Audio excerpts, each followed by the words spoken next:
Tesla is the only car company selling cars where we believe the car is capable of achieving full autonomy with a software update.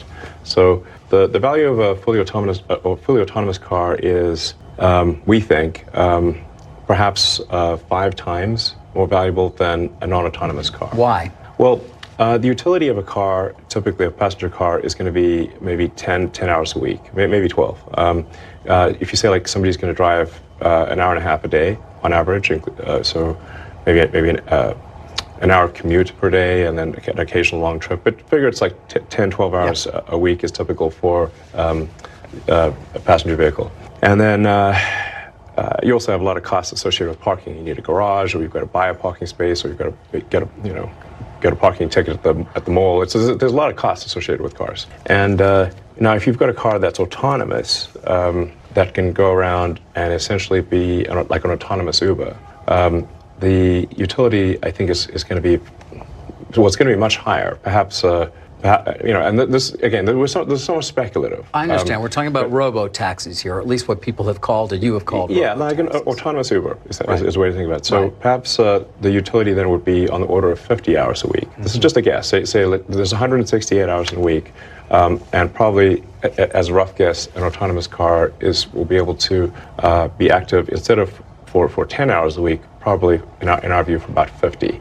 But it's the same car, and it costs the same to build. But I want to understand the business model a little bit, because I'm buying the car, and instead of it parking at my lot while I'm working, it goes off and picks people up and drops them off. Yes. Who's making the money from that? I assume that's the value add you're talking about. Is it a revenue share? Do you have this model sort of planned out specifically as how it would look? It's been in the Tesla terms and conditions for quite a long time. Oh, it has? So the owner of the car would make, I don't know, some amount. Who knows what it would be, but perhaps it could be a 50-50 split or 70-30. I don't know. But the cars are if you buy a Tesla car, it can only be used in the Tesla network. It cannot be used in someone else's network. That means that if the car is able to be used 5 times as much, Tesla is likely to make basically 2 or 3 times the original value or sale value of the car in robotaxi revenue. Right. This is gigantic. As I said to the audience, it'll be like selling cars for software margins, because in fact it is software. Right. So instead of effectively having, say, 25% margins, it might be 70% or more. And I mean, the free cash flow associated with that is actually truly a staggering amount. The best analysis that I've seen thus far about this is from Kathy Wood's firm, ARK Invest. We know Kathy well. Yeah, she's great. Yep. I would assume you like her, obviously. She's been a huge proponent of your stock for many years. Was right, by the way, very early on. She was right. Yeah.